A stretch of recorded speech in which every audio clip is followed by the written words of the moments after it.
basketball fans, welcome back. So in this video I'll be looking at the player ratings and just giving my honest and unbiased take on these players and just evaluating their performance on a game by game basis. So majority of these players played 6 games, and we're just going to start off with the highest scoring player on the team, Victoria Reynolds.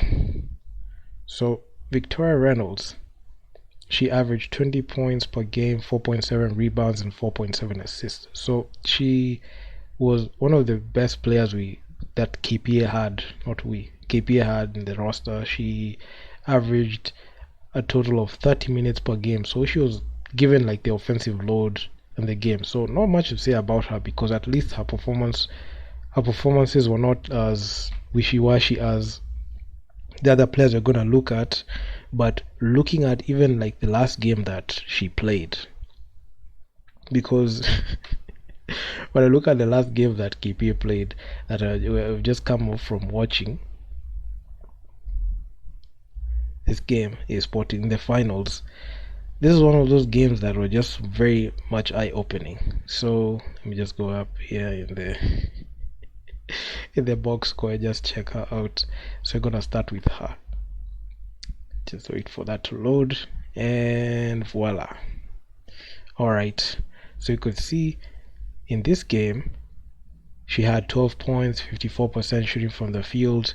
She was virtually unplayable, especially when it came to getting her like the 3 balls. She only attempted 2 threes, and that's the reason as to why her scoring dipped.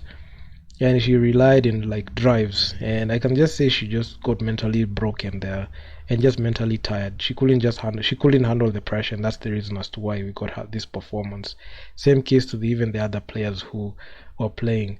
And this is not the performance that we are accustomed to seeing Victoria Reynolds, because you can see in the CNSS game she had 23 on 60% shooting, and you could see in the next game you can see she got 21 and 52%, in the 24 points and 50% shooting. So she had like decent shooting splits. The only game that she didn't play well was the equity game, but it was just decided, and you could see like she had 5 turnovers in that game, so she was not able to have a hold and a grip of that game. So then against REG, that's when she had like a breakout performance.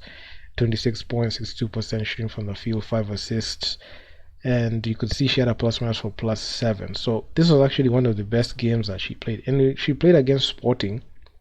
One thing I noticed was the Sporting defenders, they were making sure that they were limiting her shots and making her take them tough shots, and that's what the same blueprint that they used. They just made sure to shut her down and neutralize her, because in that game she had 15 points, and in this game she had 12 points. So they knew they're not going to allow her to score, because it's not even like she couldn't be able to like score, but they were making the shots difficult.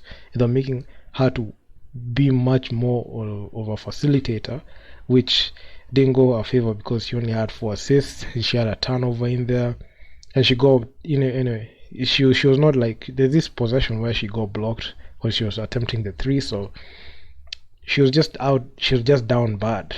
Then looking at another player, Natalie, my god, this is the definition of inconsistency.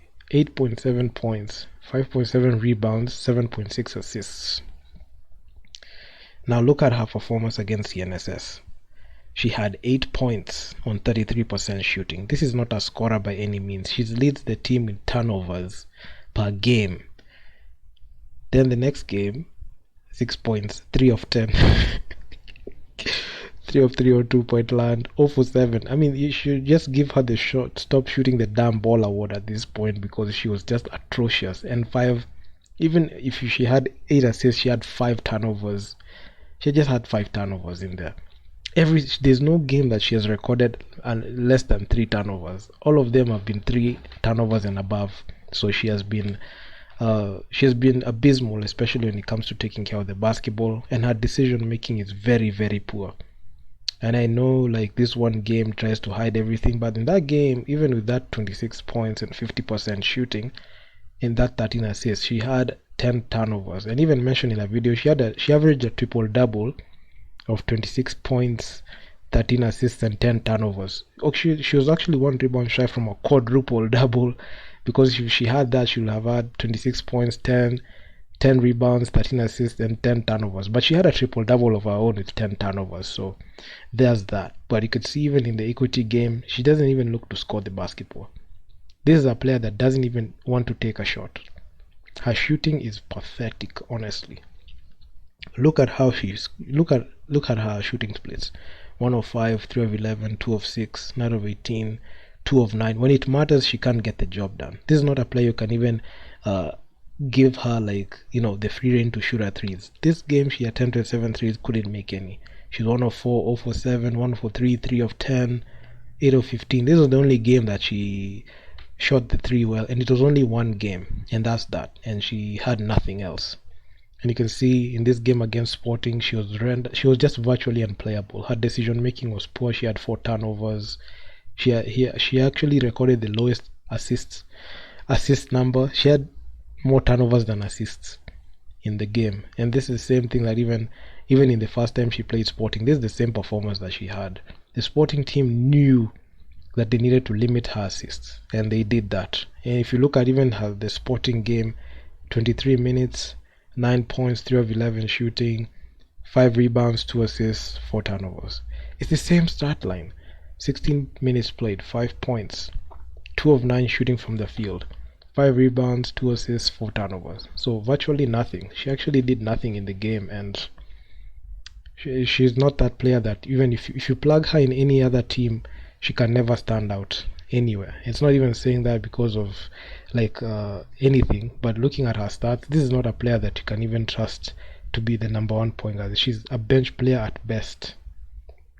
Then we have Hilda. I know she's a veteran player. She's very old, but in this game you can see 13 minutes played, 0 points, 0 for 4. I mean, she actually did absolutely nothing in this game. She only had 2 rebounds and 3 personal fouls. The only stats that were important for this game, she had 2 rebounds and 1 steal. That's it. That's the only thing that she contributed. She was 0 for 4 from the field. Virtually unplayable. This is a player that you cannot trust to do anything. I know she's up there in age. She's 38 years old. You can see in the CNSS game, she was useless. 0 for 4. Couldn't do anything. Even the defensive end, nothing. No blocks, only 1 steal. So she averaged only 1 steal per game. In this other game, 5 points, 2 of 5 shooting. In the other game, in the third game, 15 minutes played, 21 minutes played, 15 points, 5 of 16 shooting, 3 rebounds, 1 assist, and 1 steal. All these others, 2 personal fouls, 4 turnovers. When you have a player who's averaging personal fouls and turnovers more than even the points scored, there's a problem there. You can see in the Sporting game, she did virtually nothing. 8 points, 3 of 6 shooting, 2 of 4 from deep. She was limited. She was actually virtually unplayable. Couldn't rely on her at all. And she had a plus minus for -10. This is a bench player at best. 28 minutes played, 15 points. This was the game that they won to make the finals. But in this Sporting game, nothing. It was a quit game. They were just settled for the silver medal way early in the first quarter. So -20. This was the highest negative plus minus of a finals game, even in the games that she has already played. So she had an average net plus minus for -2.3. So this is not a player that you can even give a roster spot, honestly. She can't even get minutes even in a below average team. She can only get minutes when she plays for KPA only.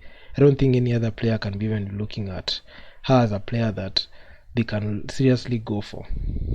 Then we have Medina, 14 points, 11 rebounds, 0.7 assists. So at least she averaged double in this game. So the only breakout game that she had was against Equity. So she had 31 points, and I can say against the Equity Hawks, they were just a team that she's used to playing, so it was easy for her to be able to score this, but she couldn't be able to score on any other team like that. So CNSS, she had 20 points on 9 of 18. She had 18 rebounds. She has been collecting them boards, and she has actually been good at it. Then in the second game, 10 points, 9 rebounds, 0 assists. she's just been, doing her job.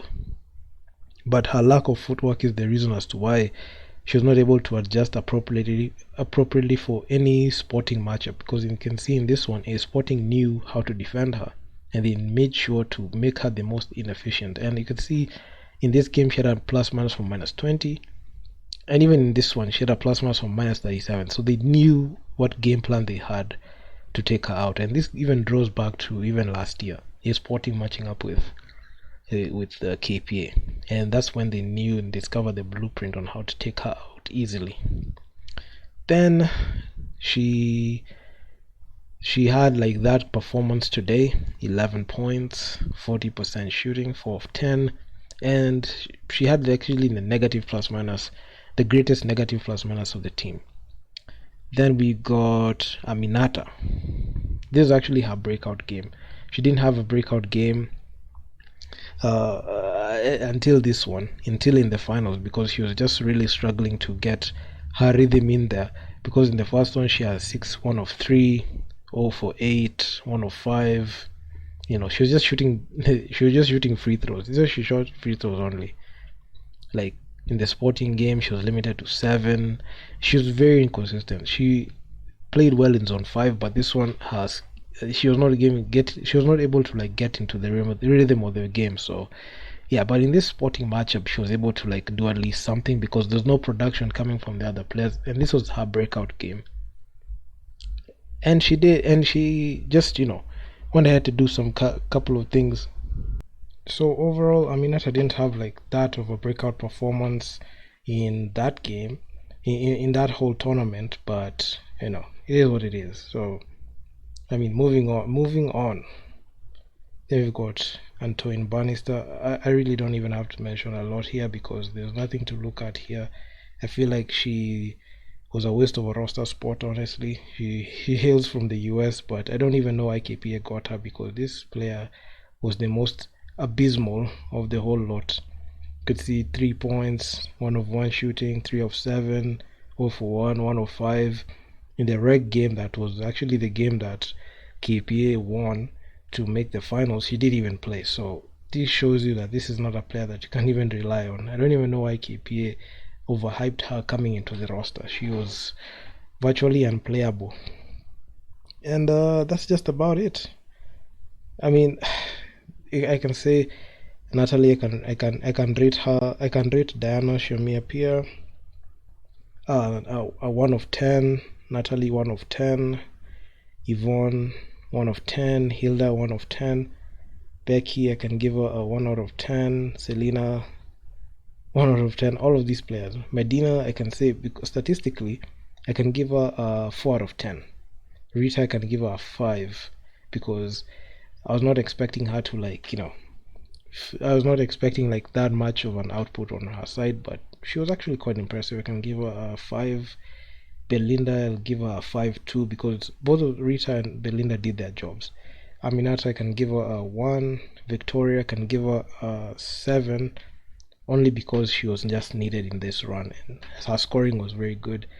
And Antoine Bannister, I'll give her a 0, because there's nothing there, honestly. So those are just my player ratings, just talking about this game and in this whole tournament, given like the way they have played in the finals.